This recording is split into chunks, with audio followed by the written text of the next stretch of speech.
Hello, everyone. I will be talking about network monitoring and troubleshooting from within the browser using a data-driven approach. So as Walid have said, this work is led by Chadi BARAKAT from Inria and Université d'Azur, and Yassine Hadjadj-Aoul from Inria, also in Université de Rennes.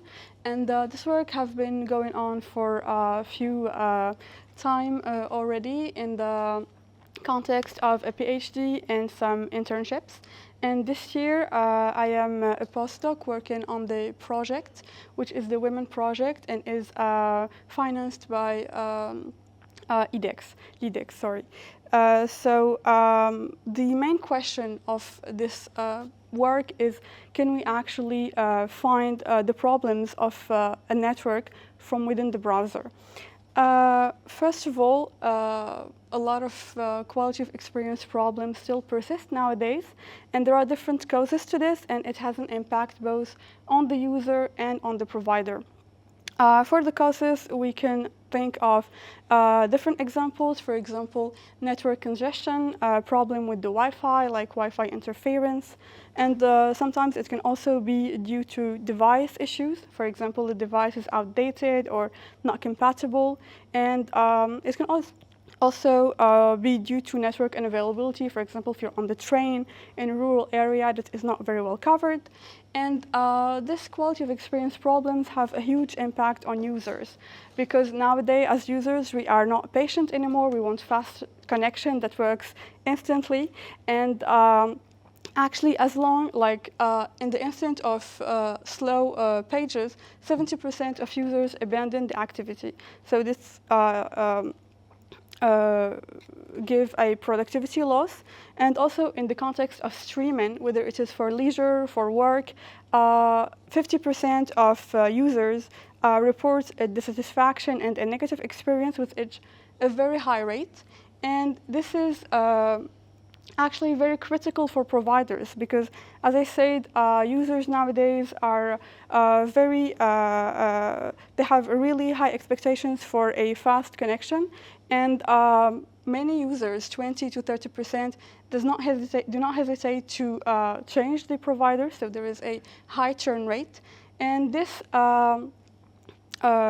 give the provider actually result for the providers for a very high cost.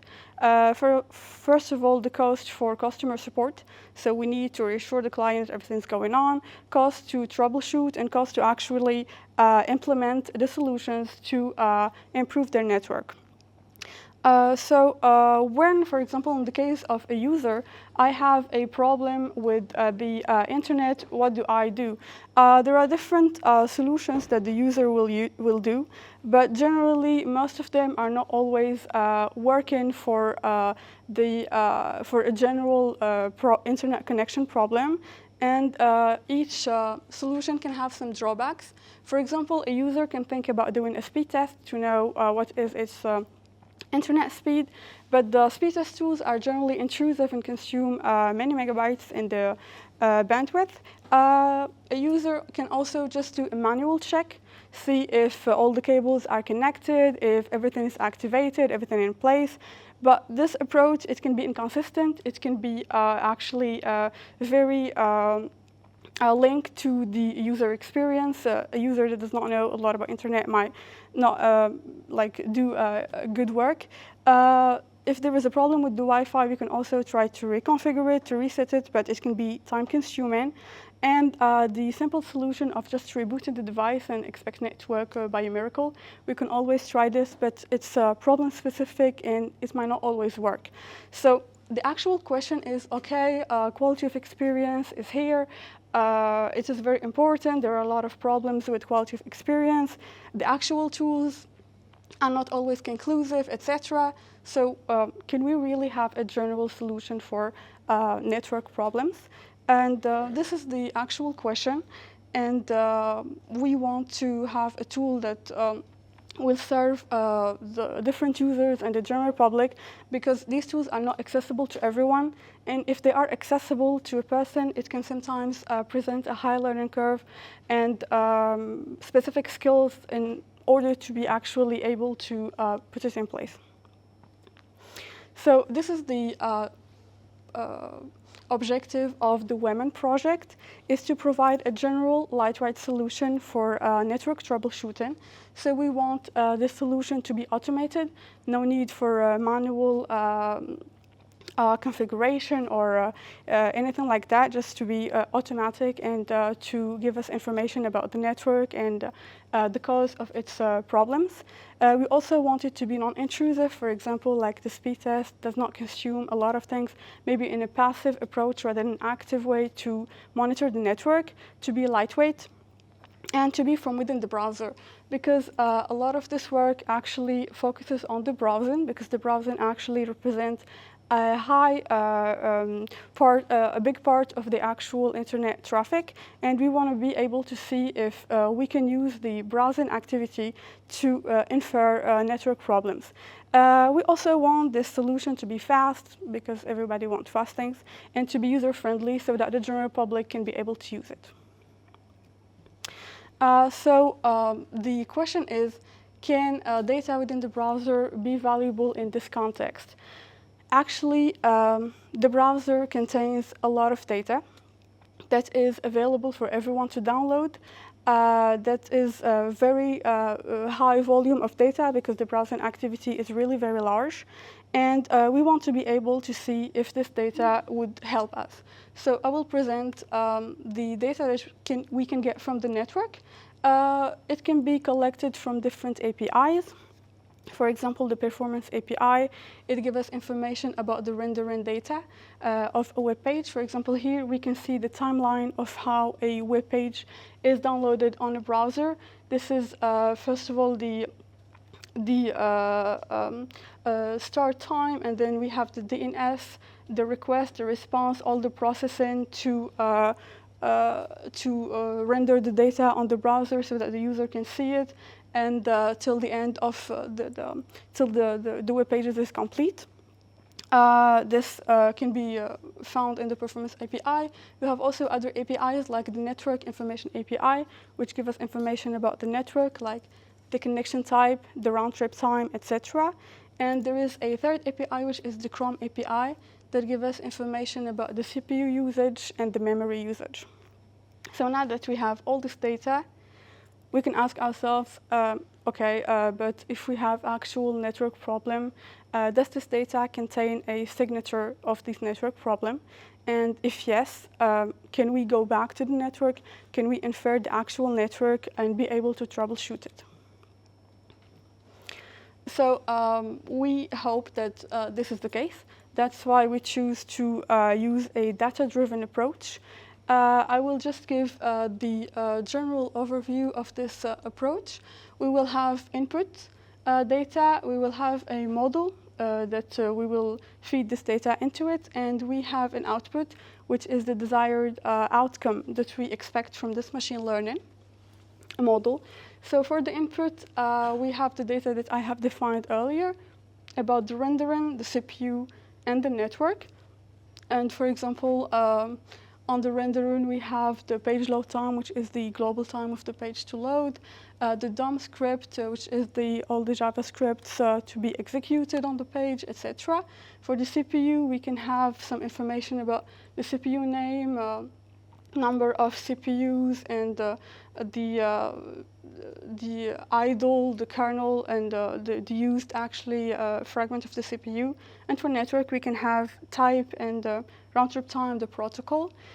So we expect all this to go into the machine learning, and we wanted to have an output which actually is about two things, which is the network performance metrics, like the bandwidth, the packet loss, and the round trip time. And also the root cause analysis, for example, what is the problem and are we able to troubleshoot it? And as I said earlier, all this we want it to be embedded in a browser and ready to use by the user. So here we want it to be in a form of a browser extension. For this, we have chosen to have a data set built in by controlled experiment, because in order to be able to train the model, we need to have a relevant data that will enable the model to learn something about the network and to learn something from the real user case. So we have controlled, the first step is controlled experiment. We need to know what are the various network conditions that we will use, and also have a diverse data, for example, different type of web pages that we will use. And then the second step is the data collection from the browser. So we collect all the data that I have mentioned earlier. Then the third step is about the ground truth, so that we can train the network properly.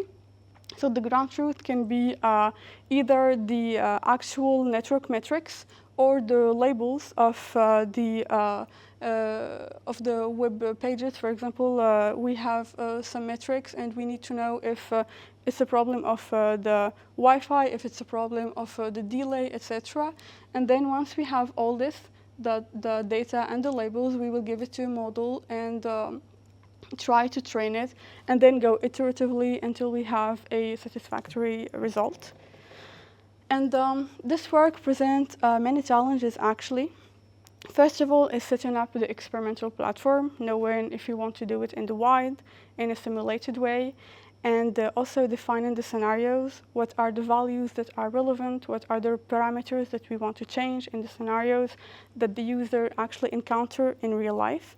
And then when we want to generate the traffic, as I said, we need to have various data sets to capture the diversity of the browsing activity, and also of collecting and labeling the data set. When we have a large data set, we need to be able to manage it. And labeling, for example, the scenario can be really challenging when we have different network anomalies at a time. And finally, analyzing the network and judging if it's satisfactory or not. So now I will present two works that have been done in this context, and then later I will present the ongoing work. So the first work is about a speed-like inference without actually injection anything in the network. So this tool predicts latency, uplink, and downlink like an actual speed test. So the method that has been used is having some controlled experiment, but in the wild, using real browsing and real Wi-Fi conditions.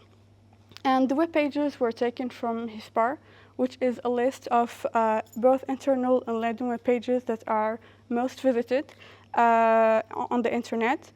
So we had a total of 3,400 data samples, and the ground truth to train the network was used using a real speed test tool by Ookla.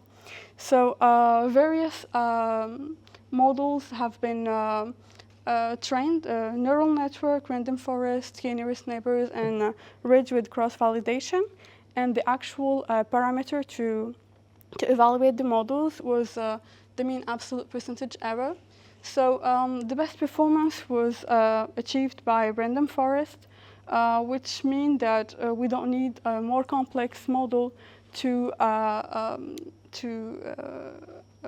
solve this task. And the second work was more focused about troubleshooting. So we want to infer the origin when we have a slow browsing. For the methodology here, it was not in the wild, but it was simulated. And it was used with the Mininet Wi-Fi.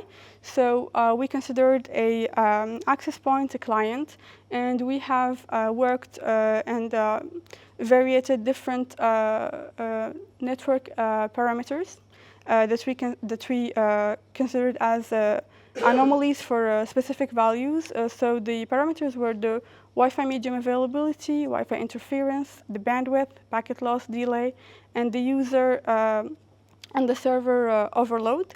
And in this work, we have used one anomaly at a time, which gave us 33 total network scenarios.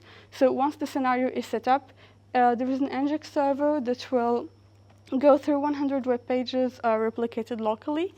And then we try to find the problem at each time that we have an anomaly. So the model that was used is a random forest, and we achieved a very high accuracy rate, which is at 96%.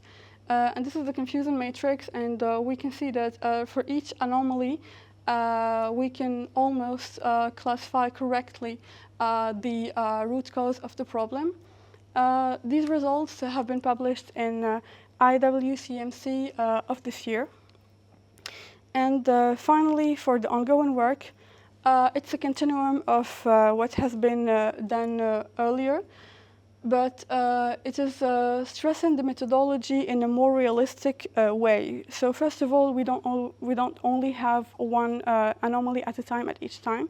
So we considered multiple anomalies at a time, and this has led to a higher volume of scenarios, 43K performance scenario, and also for the web pages, we have considered a large amount of web pages, both internal and landing, with different characteristics, with about 45K variable web pages, sorry.